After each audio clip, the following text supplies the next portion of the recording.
Describe the daily routine of Kalam's father, কালামের বাবার প্রত্যেক দিনের রুটিনটা কি ছিল সেটা বর্ণনা করো, অথবা sketch the character of Kalam's father in your own words, নিজের ভাষায় কালামের বাবার চরিত্র বর্ণনা করো। তো চলো শুরু করি। দেখো, ইন হিজ অটোবায়োগ্রাফিক্যাল রাইটিং, তার আত্মজীবনীমূলক লেখা নাম কি? Strong roots. Abdul Kalam described his father, Abdul Kalam তার বাবাকে বর্ণনা করেছেন অ্যাজ অ্যান অস্টিয়ার ম্যান।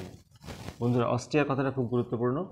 অস্টিয়ার মানে হচ্ছে কঠোর আত্মসংযমী। কেন বলেছেন এই কথা? দেখো, he lived a simple and disciplined life, তিনি একদম সরল সাদামাটা এবং শৃঙ্খলাপূর্ণ জীবনযাপন করতেন। তারপরে কি লেখা হয়েছে? হি ইউজ টু অ্যাভয়েড, তিনি সব এড়িয়ে চলতেন। কি কি? অল ইনএসেনশিয়াল কমফোর্টস, সমস্ত অপ্রয়োজনীয় আরাম, অ্যান্ড লাক্সুরিজ, এবং বিলাসিতা। তাহলে এইগুলি যেহেতু তিনি এড়িয়ে চলতেন তাই জন্য বলছে অস্টিয়ার ম্যান। আচ্ছা, আর কি করতেন? He would rise early in the morning, তিনি সকাল সকাল উঠে পড়তেন। এরপরে কি আছে দেখা যাক। তারপরে কি বলা হয়েছে? হি স্টার্টেড, মানে এবার রুটিনটা আলোচনা করা হচ্ছে।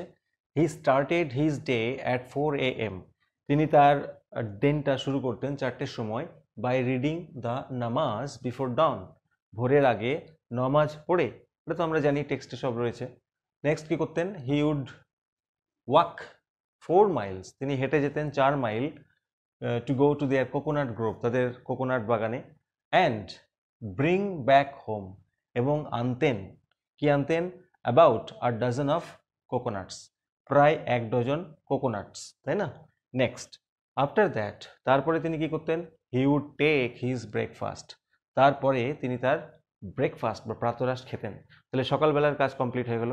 এবার দেখে নেবো ইভিনিংয়ে তিনি কি করতেন। এরপরে দেখে নেবো সন্ধ্যাবেলায় তিনি কি করতেন। দেখো, ইন দ্য ইভিনিং মানে সন্ধ্যাবেলায়, হি উড গো, দেখো প্রত্যেকটা ক্ষেত্রে কিন্তু উড ব্যবহার করেছি, এটা একটা অভ্যাসের কথা বলেছে। তিনি যেতেন, তাই জন্য ভার্ব কিন্তু প্রেজেন্ট ফর্ম হবে, এটা মাথায় রাখবে। He would go to the local mosque, তিনি স্থানীয় মসজিদে যেতেন। অ্যান্ড স্যাংটিফাই মানে পবিত্রকরণ করতেন, কিসের?